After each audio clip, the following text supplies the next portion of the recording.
So are we up and running? We are live.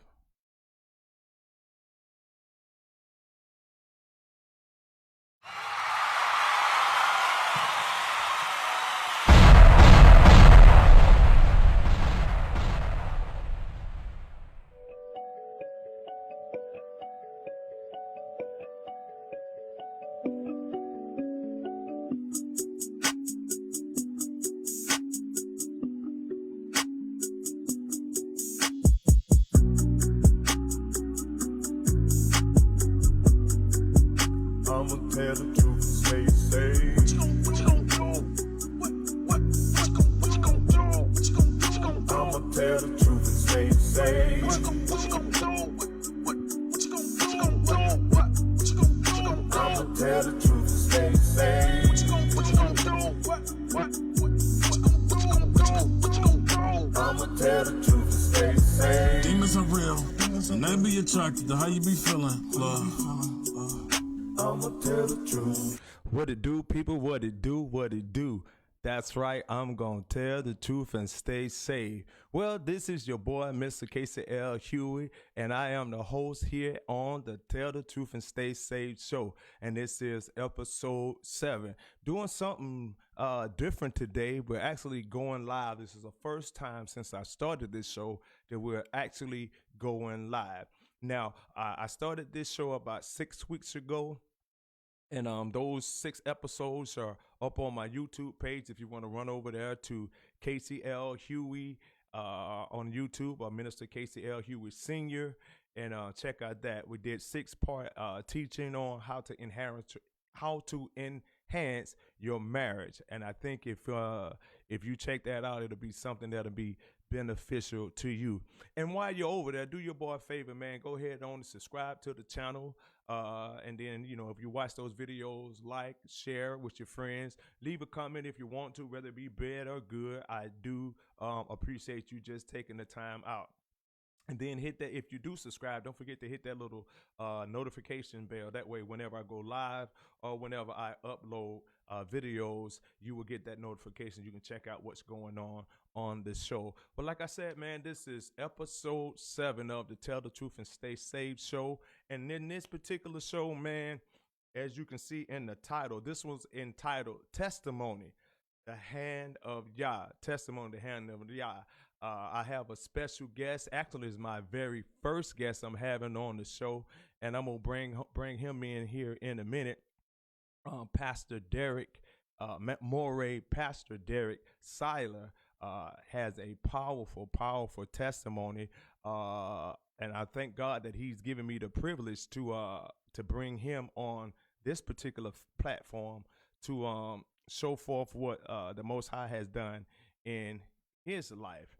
And you trust me, guys, you guys are going to really enjoy this. So without further ado, man, let me go ahead on and bring in my brother, another one of the leaders here at B.O.O.M Church Fellowship. Put your hands together for Pastor Moreh Derek Siler. Welcome to the show, brother. How you doing?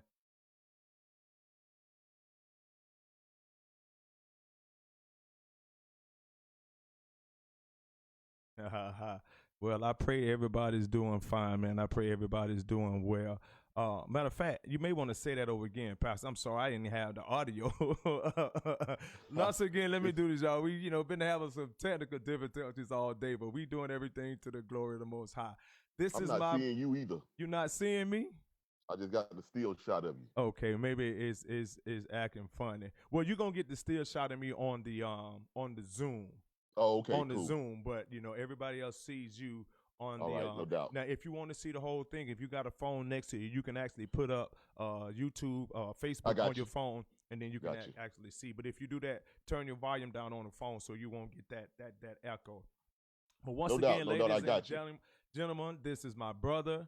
This is my fellow co-laborer in the ministry. He's also a Moreh here at B.O.O.M Church Atlanta. Put your hands together again for Pastor Moreh Derek Siler. Hey, how y'all doing today? Shalom to all my people in Israel out there. Good to be on here. I hope everybody's doing well on this day. It's good to be with you. Amen. We thank you for being a part of the show, man, and coming on and blessing us with your presence, man. And before we get into that, man, let's tell the people a little bit about yourself, man. Um, when people ask me to tell them about myself, it's kind of hard. But my name is Derek Siler, of course. I'm a Moreh. I've been doing this. I was called into ministry in 2012, 2013. I've been serving the Most High since then. I actually probably came into the truth about 2016, and been in the truth since then. Um, I'm just a simple servant. I mean, you can give me any title that you want, but I just love serving the Father. All right, all right. Now I hear that did I hear you say that you were pastoring a church at one particular time? Yes, I was helping hands healing and deliverance ministry, and actually, I still will go over there and teach them, and I'm trying to bring them into the truth. Um, it is basically still a Christian church, Okay. but um, I am bringing some of the things that have learned since I've been in the truth over into them and trying to bring them fully into the truth. I think that's very important for us to reach back across the aisle and pull our brothers and sisters who may not be aware of some of the things that we've learned. Sorry about that, y'all. But okay, now I hear you mention about the truth. And some people may be saying, what are you talking about? The truth.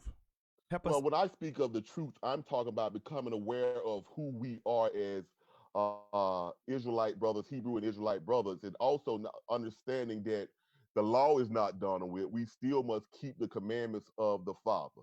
See, I think a lot of times in the Christian church, they speak of, when you say law, they begin to say the law is done away with because of the way Hamashiach came. Mm-hmm. No, he only fulfilled the law. He didn't get rid of the law. Okay.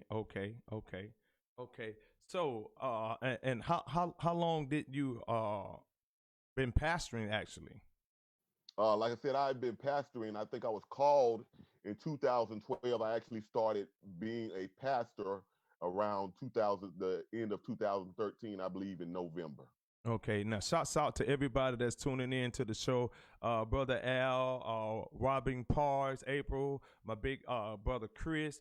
Appreciate y'all tuning in to the show, man. For those that can stick around, man, stick around. If you can't, I do understand. I do appreciate y'all tuning in to the show. Look, man, leave comments, like, thumbs up, subscribe, share this with everybody. Like we say, he has a powerful testimony we're going to get into, and I think it's going to bless you. Now,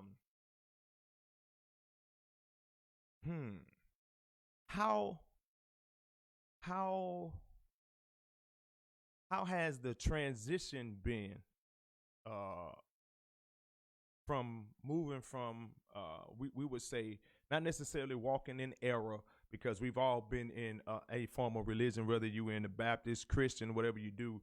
How was that transition? How was that moving from Christianity to being in the truth? To be honest with you, it really wasn't that very difficult to me. Um, I've always, the Most High always unctioned me to do stuff. Okay. Or he'll put things in front of me. And before I even met my brother Moreh William Majors, and whom he put me in contact with, I had begun to watch different YouTube videos that were saying that, we are the people of the book. Blacks are the real Hebrew Israelites.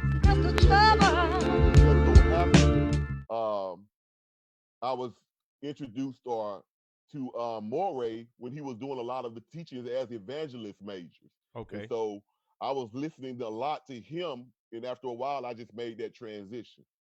Now, the hard part was convincing the people that I was pastoring. Okay. Now, how do people look at you now if they say, well, how can you be a Moreh and be a pastor at the same time? Well, one thing about it is, bro, and I'm gonna be all honest with you, I don't get into what people think. All right. Because if we start getting into what people think, they're gonna get us off our assignment. All right. I'm secure in what the Most High have assigned me to do. And if I have to walk alone, I'll do that, because one thing about it, There's not one person on this earth that can get me into heaven. All right. Now you speaking of walking alone. Let's deal with this a little bit. Okay. I'm sure you married. I know you're married and have kids. How was it for them to transition with you, because you know we're the men are the head? How difficult was it, or if it was, for them to transition with you from being As far as my wife, we made a transition together. Okay.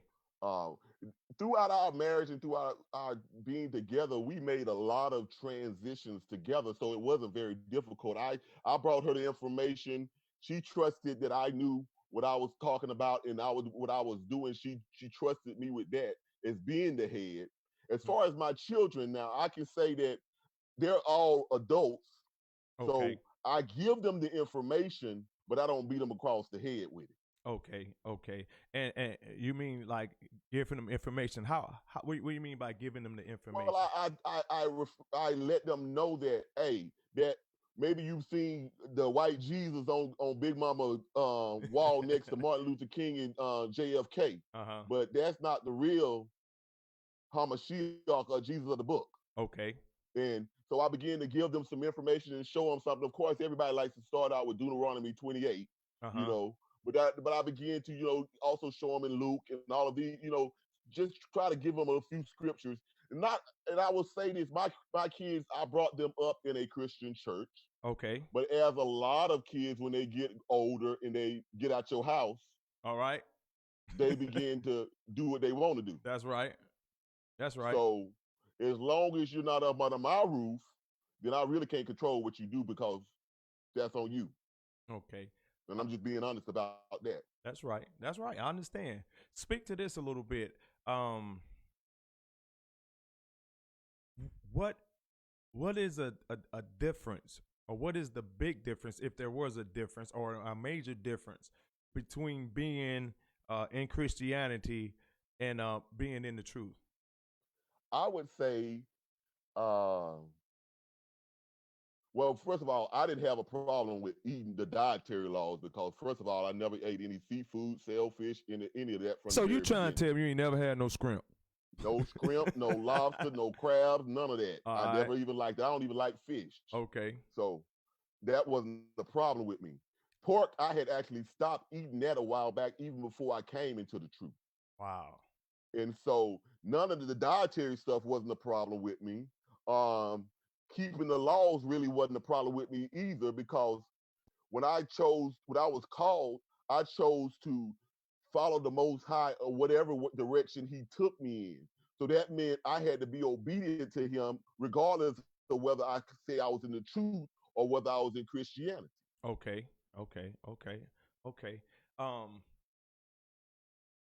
Wow. But the big difference is, I stopped celebrating Christmas. I stopped celebrating Easter. I stopped celebrating the holidays and began to start celebrate the holy feast days. Okay. Gotcha. The holy feast days. Ooh, see, people, you can't talk about that though, because what if?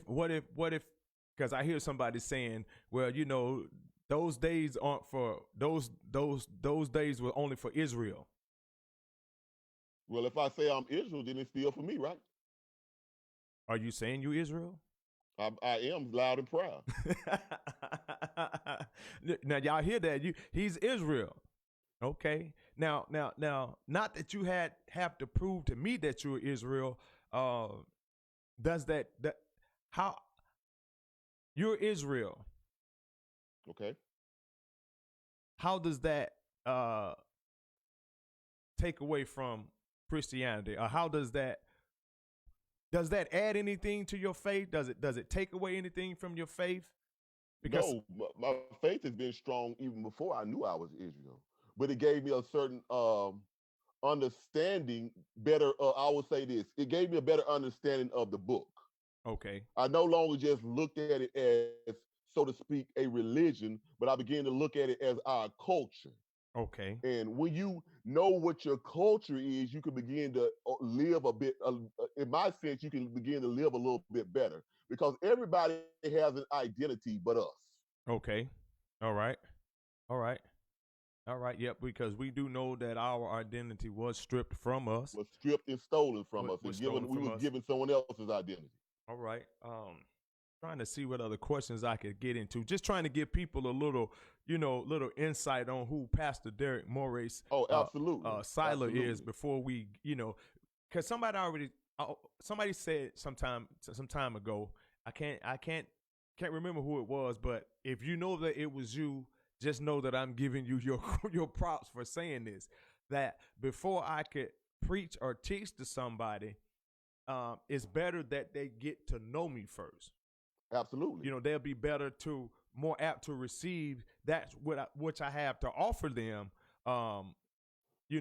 If I could share. I truly believe I believe that's true, because a lot of times people don't know who they're listening to, especially when people get behind that pulpit. Okay.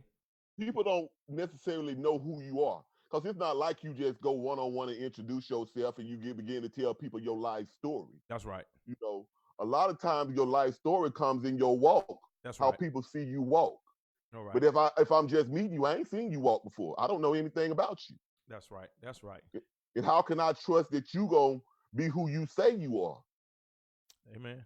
And that's another good reason. That wasn't the reason why I'm doing this particular broadcast or that you agreed to come on.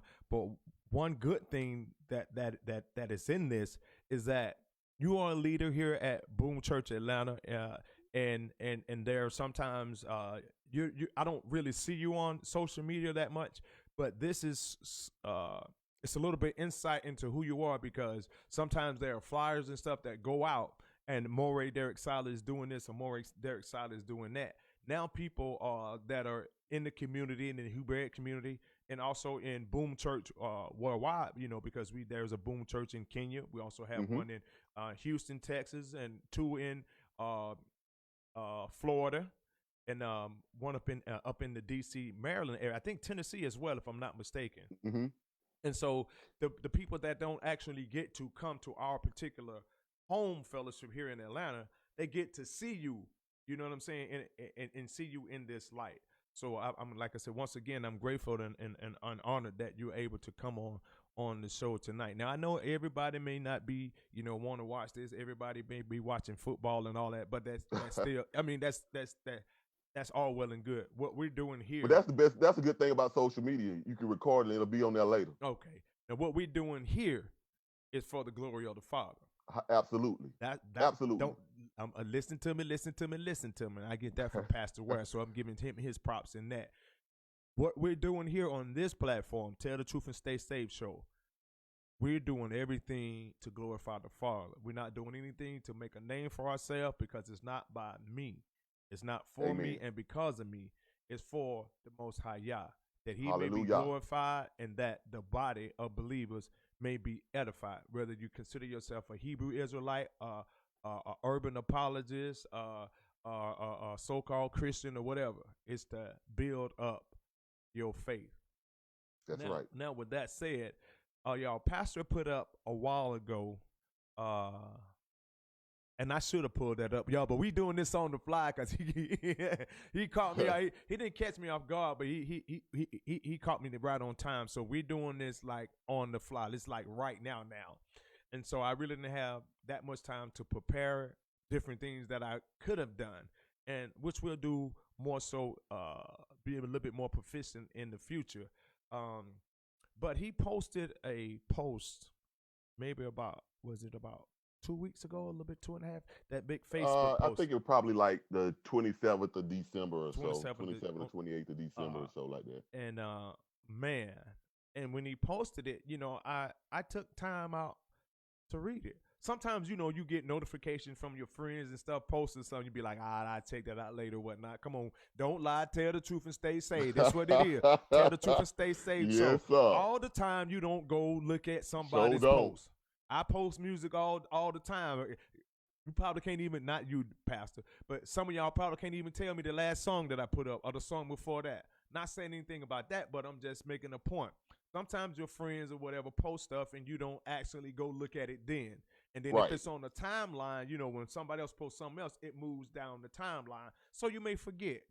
The point is, when he posted this post, I took time out to look at it right when he posted it. And I actually read it.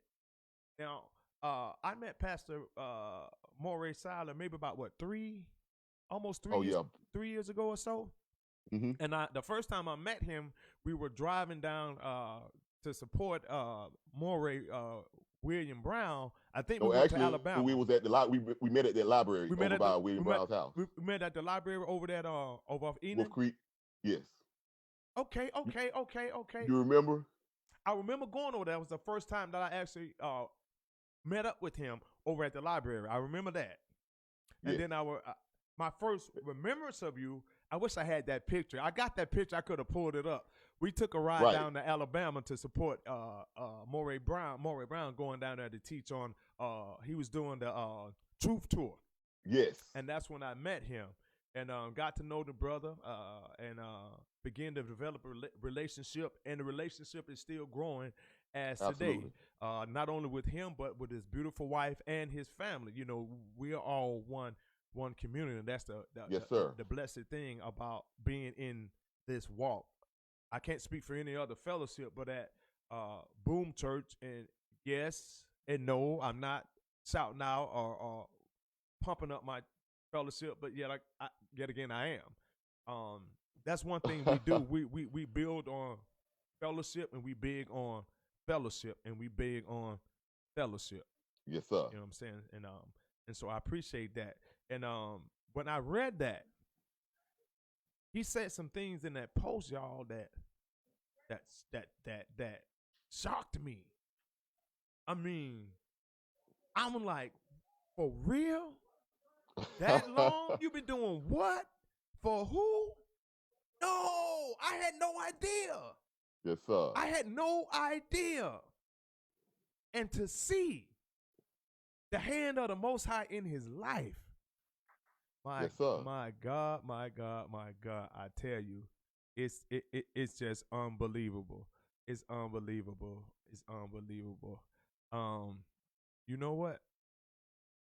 I'm gonna let him tell y'all. I'm gonna let him get on into it. Pastor, you have the flow. All right, y'all. Thank y'all for letting me your ear. It's just I'm gonna go give you a quick synopsis of my testimony. And I posted on probably the 27th of December, and this was after I had a kidney transplant surgery on the 20th of December. Most people had no clue that I had even been on dialysis. I did. Most people, if you asked anybody that was around me, they didn't know I was on dialysis. And the reason why was, I believe it wasn't to keep anything from anybody, but I'm not one to complain. I'm not a one to gripe about anything. I know that the Most High's hand was upon me, and so I just continued to do what He allowed me to do. Some days was better than others, but some weren't. So I started, and I did pull up the post, so I'm just going to kind of read it verbatim the way I wrote it.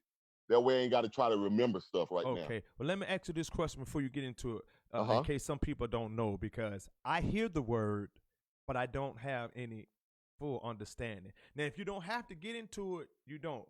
But no, go ahead. For the sake of somebody that, like me, that don't have a full understanding, what do you mean you were on dialysis? What is being on dialysis?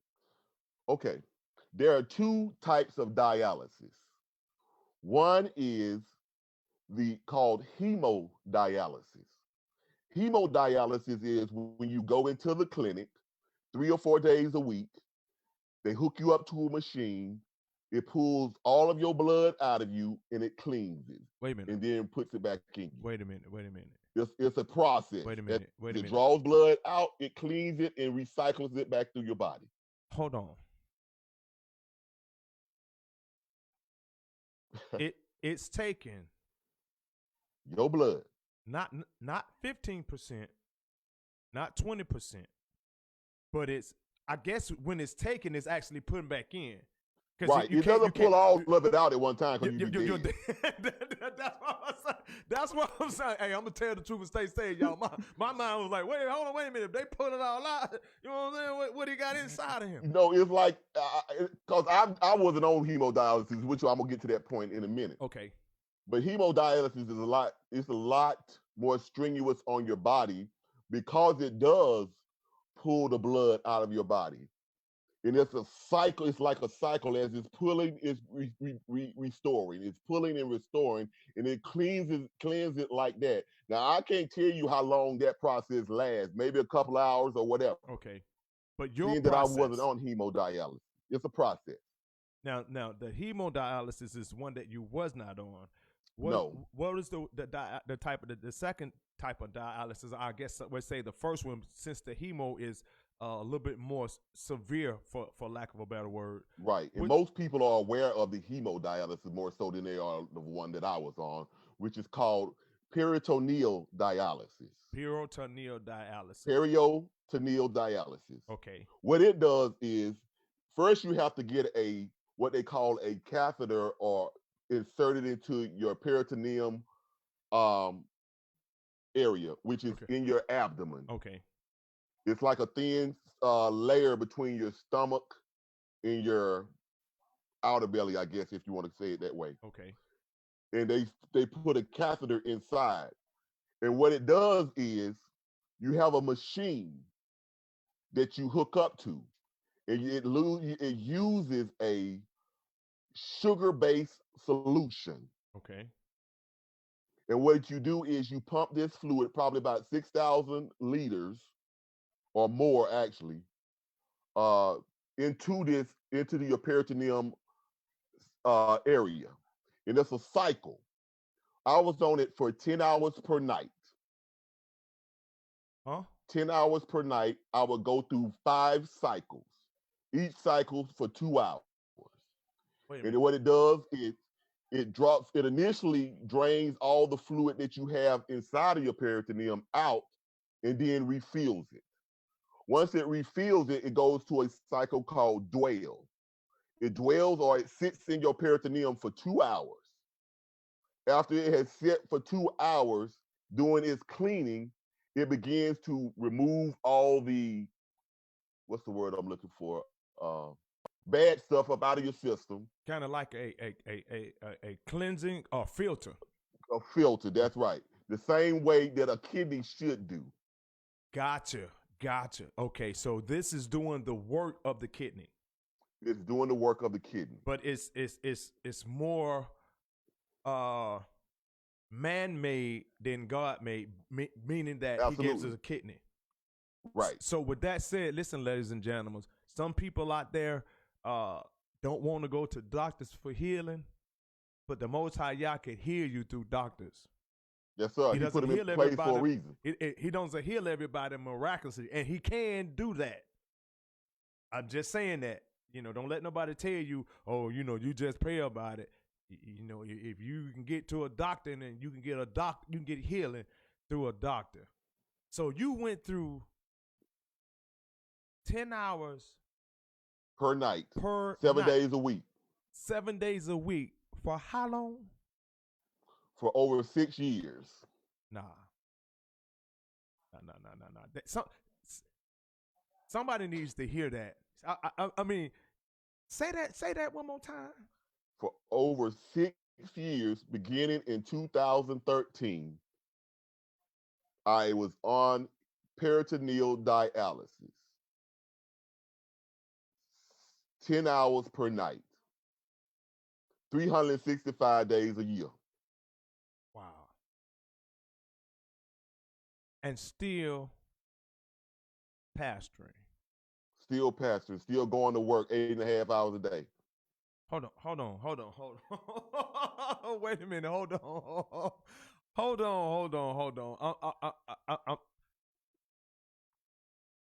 I'm just trying to understand this because I'm trying to calculate the time that I really had to myself. Exactly. I'm trying to help somebody in their faith. I'm trying to help somebody to look and see that my situation ain't as bad as I thought it was. I'm trying to help somebody understand that. Wow, what I'm doing, I can do a lot more. I don't have an excuse. You trying to tell me you were on dialysis, which requires you to have your organs filtered for 10 hours a day, Yes, every day, for the Yes. last 6.5 years, Yes, sir. while yet working 8 hours on the job. Yes, sir. That's 18 hours gone out of the day. There ain't but 6 hours in the day left. That's it. Now, granted, 1 hour for driving back and forth to work. Let's say 2 hours if you ran errands.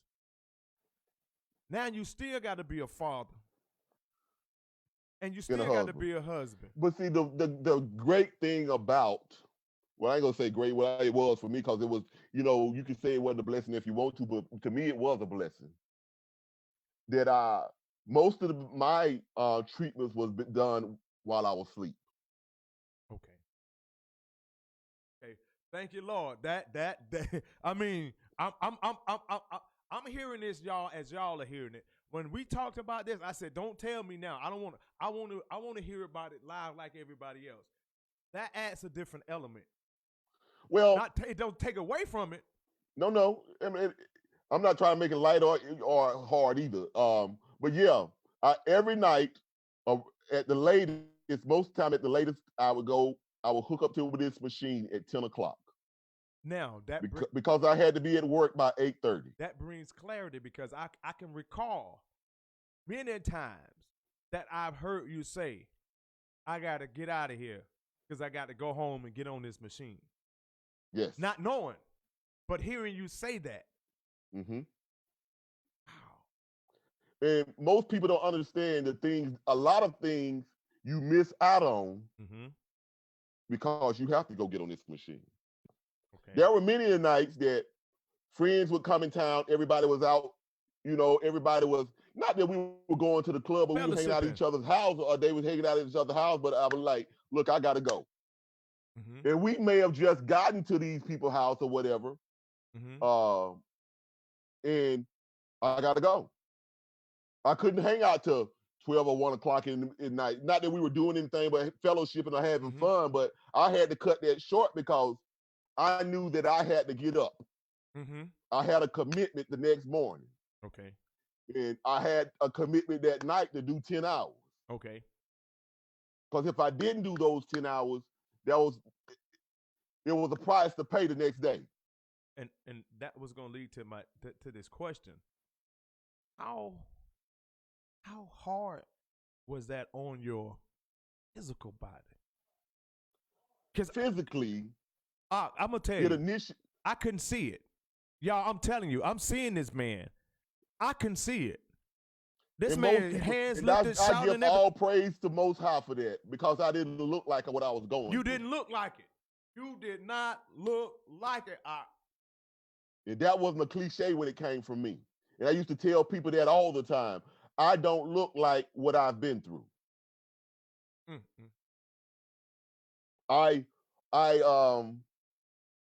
It was kind of tough on my body initially because I was used to being in shape.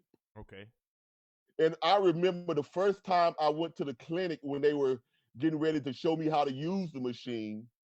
One of the nurses that used to work there, she stopped working after I got there.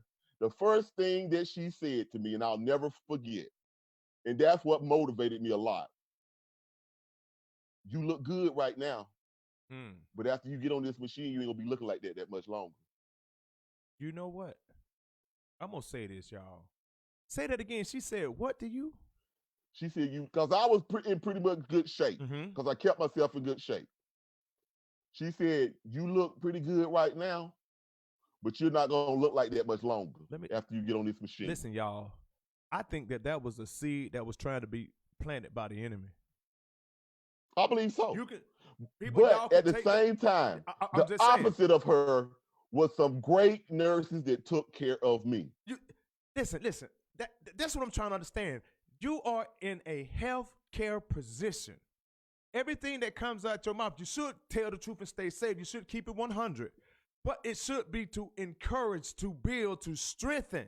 Yes. Why would you say that to somebody to cause them to be down in their spirit? Why would you say something? That's just like somebody that's taking chemo. Everybody knows what everybody don't know. Well, those that know people that take chemo know that there are some side effects and some downsides to getting radiation put in your body. Why would I, knowing that this may happen, why would I speak to that negativity to somebody just starting out chemo treatments? Well, she did. A lot of part of recovery is in your mental process. Yes, sir. You know what I'm saying? But luckily, I already had a relationship with the Most High. Because had I not, I would have been one of those people that was like, wow, this is the end of doom. This is a doom for me. It's discouraging. It is. Very discouraging. Because not only that, when you begin to see how much parts of your life that you begin to lose. You reflect on that. Yes. And those words can be played back into your memory bank. And then Yes, you can begin to look at your situation. Well, maybe Yes, I sir. am, maybe I don't look like, you know what I'm saying? Now that has a different effect even when you're dealing with your spouse. And we ain't gonna get on that. You see what I'm saying? But I don't look like I look, so my wife ain't gonna be treating me the same way how. Right. But luckily, I have a great wife. Amen. It didn't matter if I gained 20 pounds or 60 pounds. And as a matter of fact, when I was on dialysis, and I got up to 280 pounds at one time. That's because of that good cooking. Y'all listen to me good. I'm going to put my face back. Listen to me good. That sister Janessa, she can throw down. That sister Janessa knows she can throw down, boy. I'm talking about for real. I'm sorry, y'all. Y'all know I'm always tell the truth and stay safe. I'm stupid. Y'all know I'm stupid before I got here. No, but because of the solution that they use to cleanse you is sugar-based. Okay. So off the top, every night or every cycle, you're putting an extra 300 or 400 calories in your body Gotcha. per cycle without even trying, without even putting a spoon up to your mouth. Wow. Man, how difficult was it for your family? Or if it was difficult at all. Once to know that this is the process that you were going through and to see you in that light. I think it was a shock initially to all of them. It was hurtful to my wife, more so, I believe, because she had just experienced her mother who passed away, who was on hemodialysis. Wow. So this peritoneal dialysis, although was different, in her mind, is still dialysis. Mm-hmm. And so trying to correlate between the two, there was no difference. And so, of course, she prayed a lot for me. And there was a lot of times I knew stuff was on her mind that she didn't bring to me because she wanted to keep me encouraged. All right. But a lot of time I had to encourage her to let her know that I know who the Father is. I know who I am with the Father. And I know, and I truly believe he didn't bring me this far to just drop me off. All right. And so I truly believed it, and I stood on the promise that I had received at one time that he was going to heal me. Okay. Now, he never said that it's going to be tomorrow. Okay. Or the next day or next year. All right. But I stood on that promise. That he, even if I had died on dialysis, I was going to stay on that promise until the end. Now, because that was my faith. That's what I believe. Now, when you found out that you needed dialysis, how soon was it before they started the process of installing the catheter? Hey, give me a quick second. I got to hook my yes, sir. charger up. Okay, we're going to give him a quick second, y'all, while he hook his charger up. Y'all go get y'all something to drink right quick and come on back. We'll be back in about a minute and a half, y'all. Hey, once again, I'd like to thank every one of y'all for tuning in to the Tell the Truth and Stay Safe show. We got Tokyo Love, my big Minister Fenton down there, Carolyn Wheat, Nicole Bodie, Cornelius Hall, my big Elder Mark James down there in Jacksonville, Dwayne Williams, Curtis Anderson. Man, we appreciate y'all for tuning in to the first live episode broadcast of the Tell the Truth and Stay Safe show. I do appreciate each and every one of y'all for tuning in. Moreh will be back, man, and we're going to continue on with this interview.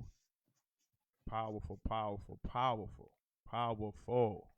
Okay, I'm back with you. Okay.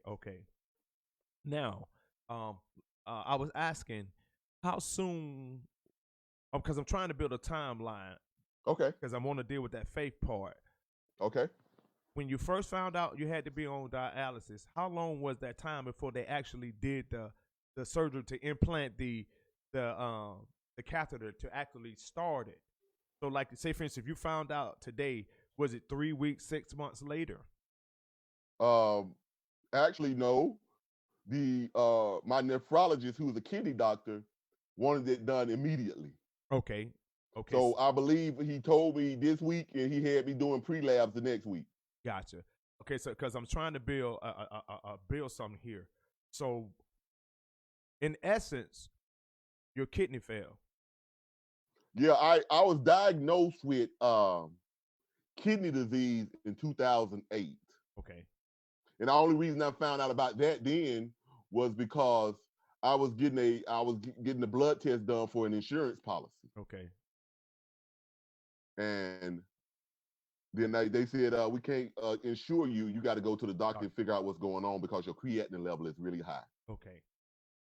So right then, or I guess when you begin to talk with the doctor, they begin to disclose to you that, hey, Moreh, sooner or later, you're going to have to get this replaced.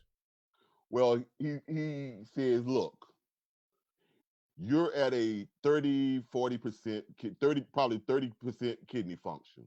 We're going to try to reserve them as much as we can. But I'm going to send you to some classes so you can begin to see what dialysis is. Okay. Wow. And after a while, they just continue to be deteriorating. Okay. Both of them? Yeah, because your kidneys are like a pair, are like twins, so to speak, as they when one go sooner or later, they kind of go together. They usually mirror each other. Gotcha. And see, I don't know if you've heard of Sean Elliott, who used to play basketball for the Spurs, and Alonzo Mourning. Yes, sir. Both of them had kidney disease and got kidney transplants. Okay. They were diagnosed with something called focal segmental glomerulosclerosis. Okay. FSGS for short. Okay. That's what they initially diagnosed me with. It's the scarring of the kidneys. Okay. And I guess when it scars, it can't heal. The filters are scarred, so that means it's not filtrating the way it's supposed to. So and then because it's scarred, instead of it, like say for instance, if you get a cut on your hand, we got cells that heals that. Right. But the kidney itself couldn't heal, but it starts to actually die off. Right. Okay. And begin to shrink. So at that point, at some point in your mind, it was said that, bro, you're gonna need a transplant. Yes. When was the first time? When did you first hear about having to have a transplant? How long ago was that? I would say not shortly after I began dialysis in 2013. Wow. So since 2013, just trying to build the timeline for the viewers. Since 2013, you were on a list. Okay, there's a process before you can even begin to get on the list. Oh, okay. Before you even get on the list, there's a process. Before you get on the list. Even if someone wants to donate to you, you have to go through a process, an evaluation. Okay. To show if you're even suitable to be transplanted. Gotcha. There's things that can keep you off the transplant list, like being overweight, things of that nature. Gotcha. That thing, and then I guess if you fail in certain areas, they give you time enough to say you They need to will get put your you on body up. they will put you on what's called the non-active list. Wow. And that And, list could range but from you'll still keep moving on the list. But if it comes up to you and you're still on a non-active schedule, you get booted back. status, they skip over you. Okay.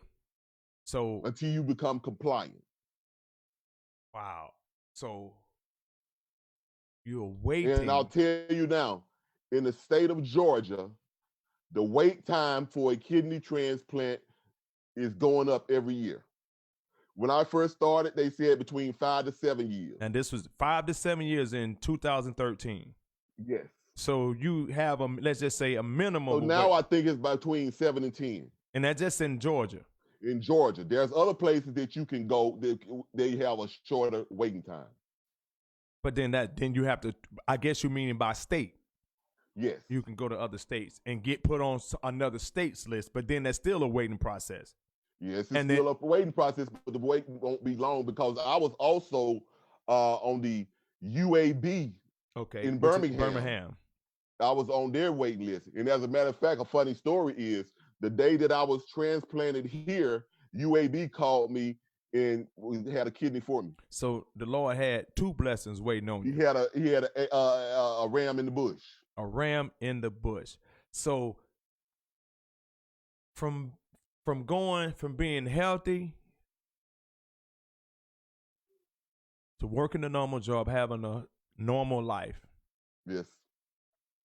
All of a sudden now, there's a pull, a struggle on your physical body. Yes, to sir. be on a machine for 10 hours a day to have your fluids filtered, your blood filtered. Mm-hmm. Still working full time. Mm-hmm. Still full-time ministry. Mm-hmm. Waiting to be healed. Yes, sir. This reminds me of the woman with the issue of blood. Mm-hmm. I know it's not the exact same, but for me, in my mindset, it puts it in that same vein. Right. Was there any time, now this is the Tell the Truth and Stay Safe show. Oh, I'm going to tell you the truth. Was there any time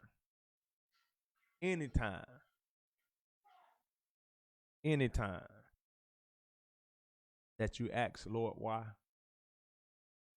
Honestly, the first initial time when I first was getting on dialysis, I did. And then I repented for it. You know, I was going to ask you. Now, I immediately repented for it because I realized that one thing I do realize is your life is not your own. amen. When you choose to follow Christ or Hamashiach, you sign up to be healed for whatever he want to use you for. That's right. And see, a lot of times people take that lightly. They'll say, use me however you want to use me, until he starts using them. And it's not something they want to deal with. See, a lot of people want the pretty stuff. They want to be used in front of a crowd so they can feel like they're somebody. Talk. They don't want to be used in the background where they had to go through something for he can show them that I'm still healing. I'm still doing the same thing. I'm still performing miracles. I'm still doing some of the same things that you heard about in the old book. I'm still doing some of the same stuff that in the new covenant that you saw the Hamashiach doing in the new covenant. Wow. People don't want to go through the issues of blood. They don't want to go through the bouts of diabetes. They don't want to go through all of those things because they feel like once they come into the truth or they come into the knowledge of who the Hamashiach is, and they say that they're a follower, all the bad stuff, if you so to speak, the bad stuff is supposed to go away, and you just supposed to live a happy life like the Smurfs saying la la la la la la. But that's not how it works. Because if he can't use you to be an example to somebody else to draw them in, then what are you use? What is he gonna use you for? And let me ask you this, because I hear somebody saying, and I don't hear somebody saying, I just hear in my head, oh, I'm just speaking from this person's perspective. I understand. Go ahead. Oh, it's easy for you to talk like that because you've healed. It's easy for you to say, you know, you'll be willing to go through, or you have the intestinal fortitude or the spirit of the strength to go through because you heal, but you don't know where I'm at right now. Okay. I'll tell you I did this for 6.5 years. I'll tell you I did this 365 days. I'll tell you that I did it 10 hours a night. And not only that, you know, I did it without ever getting peritonitis, which is one of the deadliest I'll say diseases, blood diseases blood that you can get diseases. while on peritoneal dialysis. Wow. See, a lot of people can't even make it through peritoneal dialysis without, because it requires you to be very particular in with yourself. The smallest little thing can cause you to get peritonitis. Okay. Which can cause you to have to lose your catheter and go on hemodialysis. Wow. So it's very how would I put this? Levitical priesthoodish, as in by the T, by the letter. By the T. The one little small thing can cost you your life. Oh, listen, y'all. So to speak. The one little small thing can cause you your life, and that little small thing is sin. I just thought I'd throw that in there for you. I mean, you know what I'm saying? Since we here. If they don't know what peritonitis is, look it up. Wow. Look it up. Wow. That's the one thing that you didn't never want to hear when you go to that dialysis center to get your checkup, that you got peritonitis. That's the one thing that when you're collecting your fluid at the end of the night, you see a cloudy bag with blood in it. That's a telltale sign that you got peritonitis. Or that you press on your catheter and pus comes out of it. Or your stomach begin to ache so bad you can't make it. That's a sign that you got peritonitis. See, all it takes is for you to touch the tip of your catheter with your finger. And any germs that are on the tip of that can go inside of your peritoneal cavity and cause you to have peritonitis. Wow. And so I can tell you what I can say this because I done been through it. I've had to make it through it. And I ain't do it by myself because I know I had the help of the Most High. And this working. And it's working. No. I'm saying you still working though. Yes, sir. You still living a daily life. Yes, sir. You know what I'm saying? I'm just sitting here trying to grasp how delicate. And listen to this. There on my job, there is more people that called off from a day-to-day basis than I ever did. Wow. You can call and ask them. Wow. I hardly ever called off. Only time I was off if I took vacation days. When in essence you had every right. Yeah. I'm sure there were plenty of doctor's visits. Oh, of course I took doctor's visits, but those were scheduled. Scheduled, exactly. I had labs, of course, but those were scheduled days off. But as far as me picking up the phone saying, I ain't feeling good today, or I ain't gonna make it today, because I could have easily used the excuse that I don't feel like going in today, so I'm just gonna tell them I've got something going on and I just won't make it. Wow. So with all that, you saying you still had your integrity in check? Always. And even through that, in 2018, after being on dialysis, here's another hit. I go in, they find a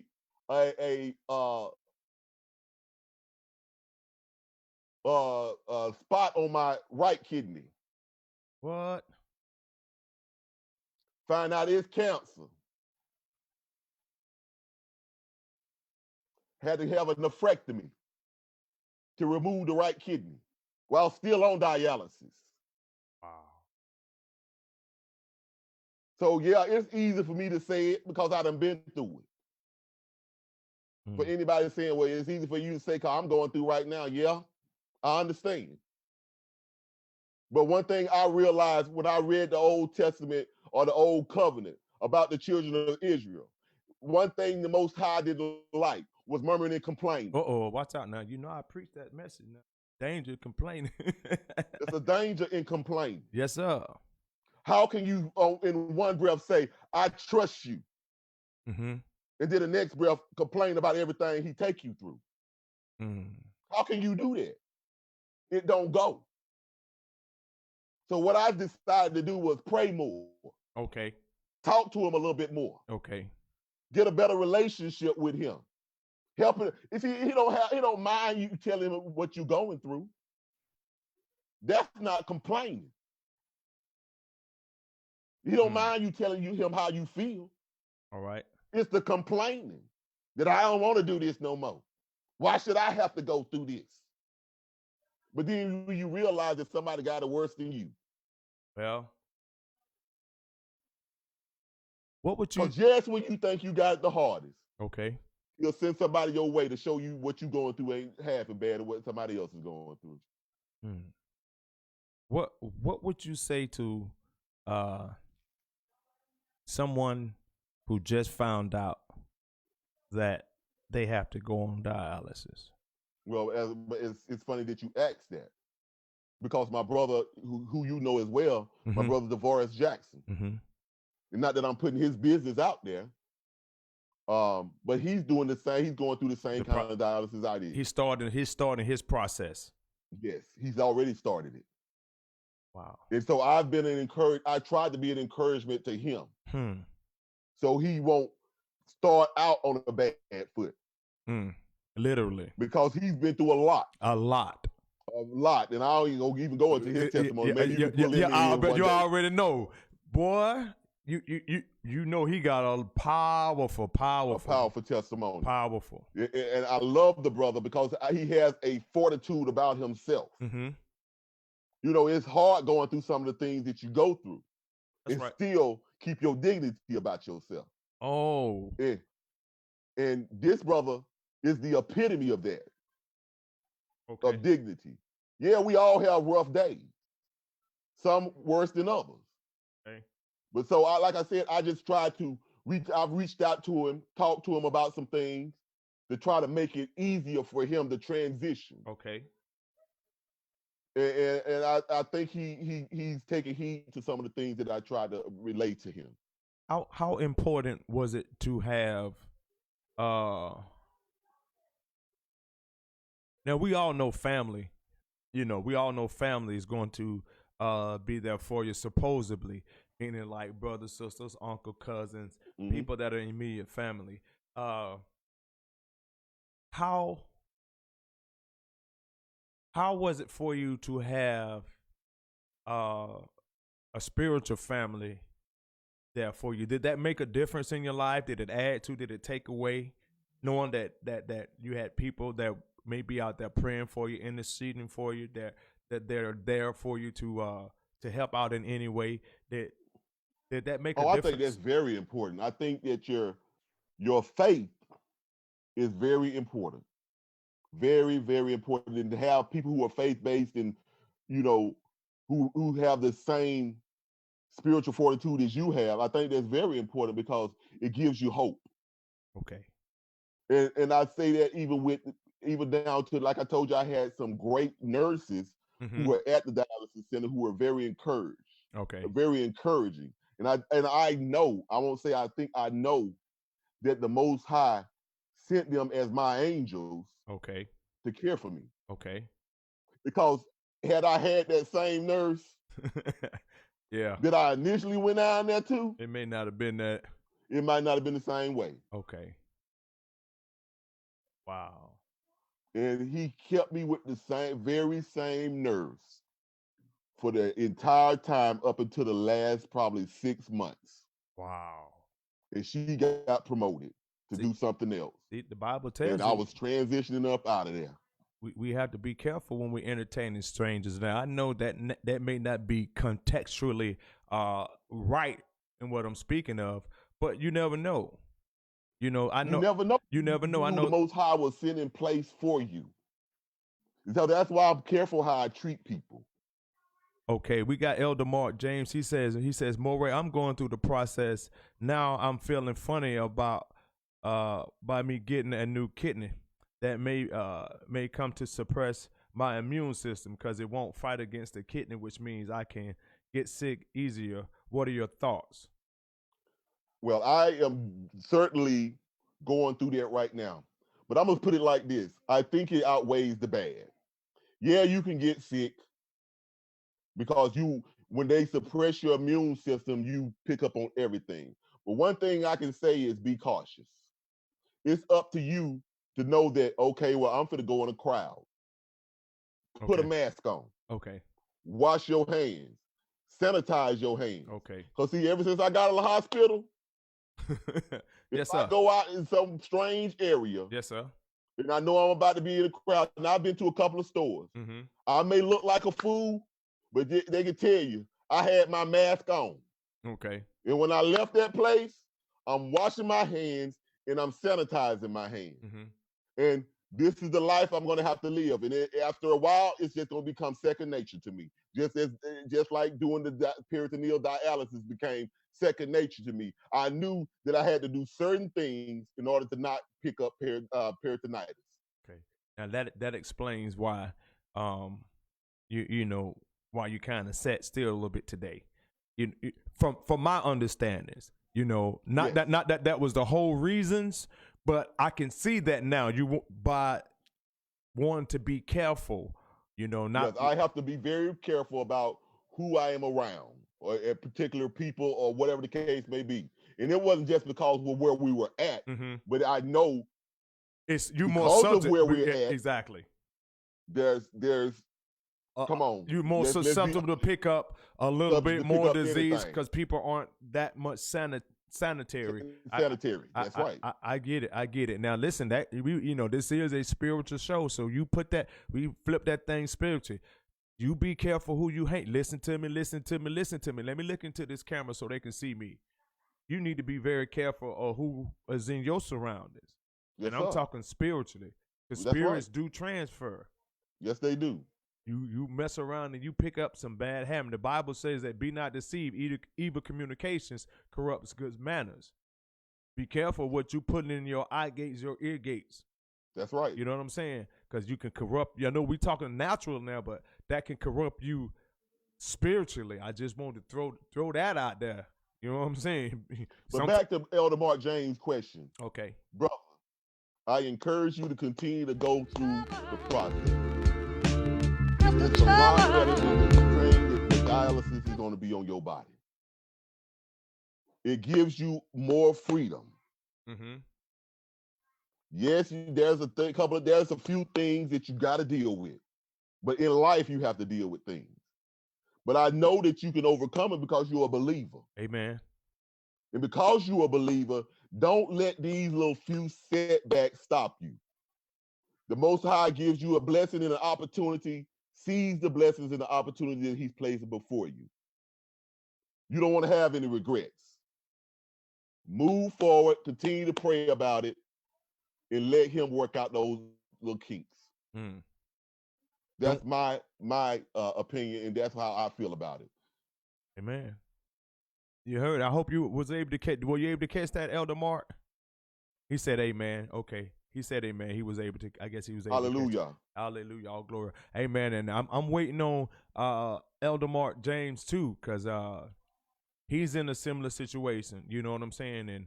And we're standing and continuing to believe the Most High for full healing on his behalf as well as Brother DeVores. I know I've taken up a lot of your time, Moreh. I really appreciate you coming on the show. No problem. I appreciate y'all for tuning in and listening. Like I say, I kind of felt that this is something that needed to be out, and people need to hear, your testimony, and I think others are going to hear it in future days to come, because I know I don't know, but I feel that Moreh Brown will probably do something with you. You know what I'm saying? Right. Because it's something that needs to be said. Anything? So it's been 3 weeks since you had the kidney transplant. Mm-hmm. Can you tell everybody how you got where'd you get your kidney from? I got it from my daughter, 24-year-old Tashina Siler. She graduated from college with a Hallelujah. biology degree on Hallelujah. the 18th of December. Listen, y'all. Hold on. You got to slow this down, because I want them to hear this. Slow it down and break this down too, because I'm serious. We trying to strengthen somebody's faith. Listen, y'all. Listen. My 24-year-old daughter, Tashina Siler, graduated from college, Kennesaw State University, on the 18th of December with a degree in biology. And 2 days later, on the 20th, donated me a kidney. Mm. That's what she did. And Wow. all praises to the Most High for it. Wow. May he restore everything that she has lost. Wow. Wow. Yes. 2 days after graduating from Yes. college. Yes. When I'm at almost not the pinnacle, but when I'm just beginning to soar and move into this thing that we call life. When I could have plans and aspirations to do 50 million other things in this world, I decide to give back to the man that gave to me. Yes. Wow. That's what she did. And I want to say this, brother, with all sincerity. There are a lot of people who are in need of kidneys. All right. I know that we, as if you want to say black people, Hebrew Israelites, whatever you want to label yourself as of this day, people with melanin, whatever. We don't like to donate to nobody. Hmm. We do not. There are people who are in need, and I understand you personal with your organs. Mm-hmm. And I'm not saying just go out and willy dilly and donate to any stranger, but there may be somebody in your family that may be in need. They gave you 2 kidneys for a reason, because you really don't need but one. All right. For your body to still continue to function the way it is, as long as you continue to take care of yourself. And I'm not saying that to take it lightly, because giving up your organ or your kidney is not a thing to take lightly. Mm-hmm. But I'm just saying this in general. We have to get out of this mentality of being afraid to step up for other people. All right. We have to stop doing that. No other race or culture has a problem doing it. I've seen, since I've been on dialysis, I've seen other races, cultures go in and out. Because their family, as soon as they find out they need something, they all lining up. Okay. They're lining up to see who gonna match to give. Us, again, I waited 6.5 years. Now, my wife did try to give. There's a couple of more people in my family that tried to give. But there are situations that they wouldn't allow. Well, health-wise, some of them may have high blood pressure. Some of them were overweight. Whatever the case may be, that will prevent you from donating as well. That disqualify you. That will disqualify you. Answering wrong on the questionnaire will get you disqualified. Wow. Did not know that. Yes, the initial thing you have to do is answer some questions. One wrong answer will get you kicked off. Have you done So drugs? you be particular in how you answer stuff if you even considering donating. And if you are considering donating, get your health together. Amen. Get your health together first. Because they're not going to take one of your kidneys if there's a chance that you might need it later. Yeah, because that's, one call, that's all. That's it. They're not going to say, well, we'll take your kidney. We know you got high blood pressure, though. They're not going to do that. No, that's malpractice. That's a lawsuit. That's right. Get your own health together first. Let me tell you how your health is important. I would have never thought this would have happened to me, but it did. But I ain't complaining. Right. But I know that I have a testimony that somebody can hear. And I'm going to use what I had to go through to uplift others. To let you know that you can do it. Whatever the situation may be, whatever you may be going through, whatever sickness that you may be dealing with, if you say you trust who the Most High is and who his only begotten Son is, then you can do all things. That's right. But fail. Wow. Because you got it with him. You already got victory. The battle's already won. But you got a partnership with him. Don't expect him to just miraculously say, let me heal you real quick. Not to say he can't do that. But sometimes he wants to see how faithful you are over the little things. That's right. That way he can trust you when it comes down to the big things. Man. Had I been kind of willy-dilly with the dialysis, I would have never made it to a transplant. That's right. That's right. That's right. That's right. But because I took my dialysis just as serious, that means now that I got a kidney, I'm going to take that serious too. Amen. Whatever I got to do, whether it's popping pills for the rest of my life, whether it's having the low immune system for the rest of my life, I'll just make adjustments. Okay. The proper adjustments. Okay. That's not to say I ain't going to get sick every once in a while, but I'll deal with it as it comes. But most of all, staying close. That's it. To the word. Staying close to the word. Staying close to the giver of life. That's right. Forever being grateful and thankful and walking in humility and in faith. That's it. Because that's a faith test. It is. It is. That's a faith test, Doc. And it's funny, though, because I used to always say, Father, increase my faith. Watch out. Increase my faith. Well, through this time, he has increased my faith. See? Man, I mean, you just sharing, bro. Moreh, I mean, man, you blessed me. All praise to the Most High. I mean, I ain't got no complaints, man. I ain't got no complaints. I can't say I can't make it. I can't say I can't get. I can't say that I can't go on. I can't say that I'm tired. I can't make excuses for not going. You hear what I'm saying? Yes, sir. I can't. Yes, sir. Casey, I can't make excuses. Not after hearing what I just heard tonight. I don't have no excuses. I don't have no excuses. He's faithful. I do not have any excuses. All praises. Moreh, I appreciate you coming on the show tonight, yes, sir, man. I appreciate you having me, brother. I truly do. It has blessed me to be able to share it with someone that will uplift them and give them hope. Man, I appreciate There is a hope for tomorrow. Amen.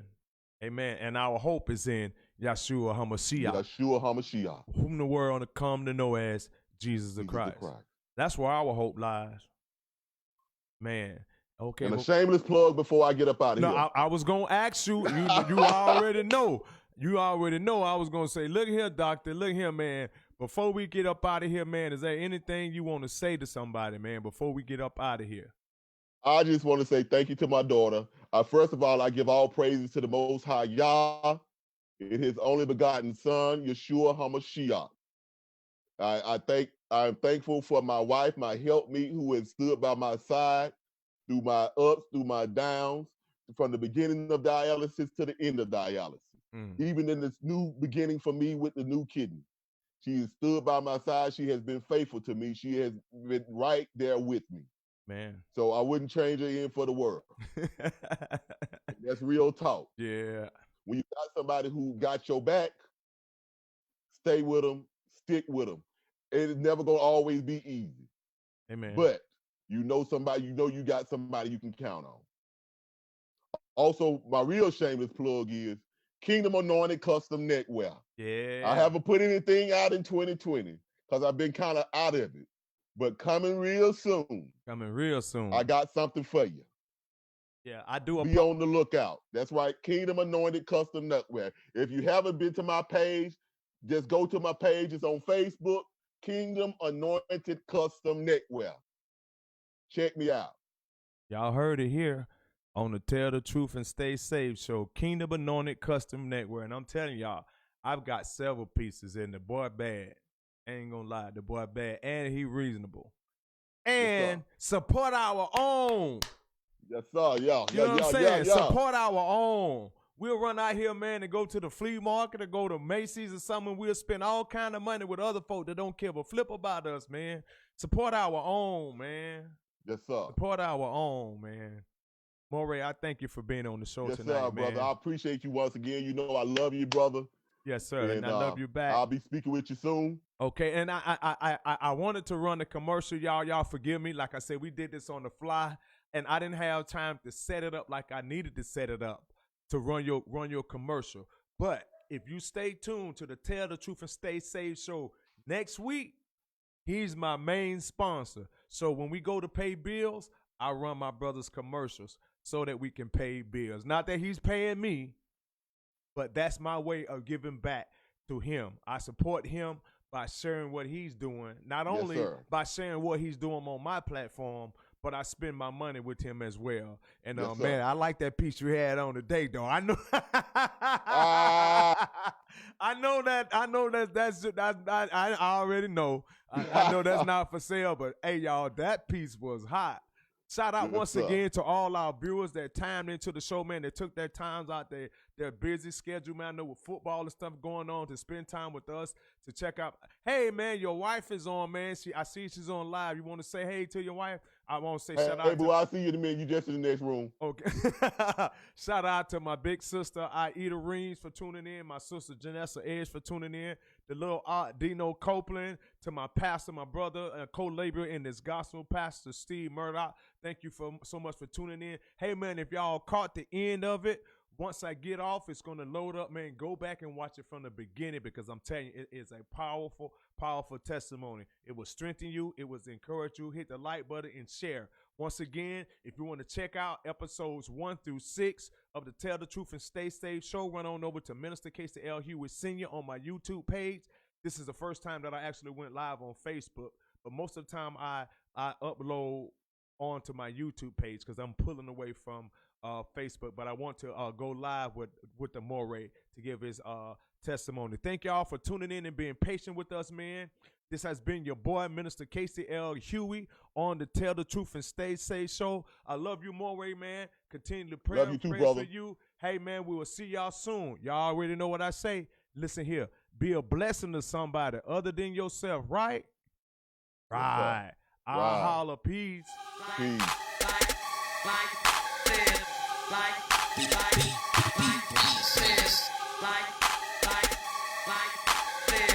Like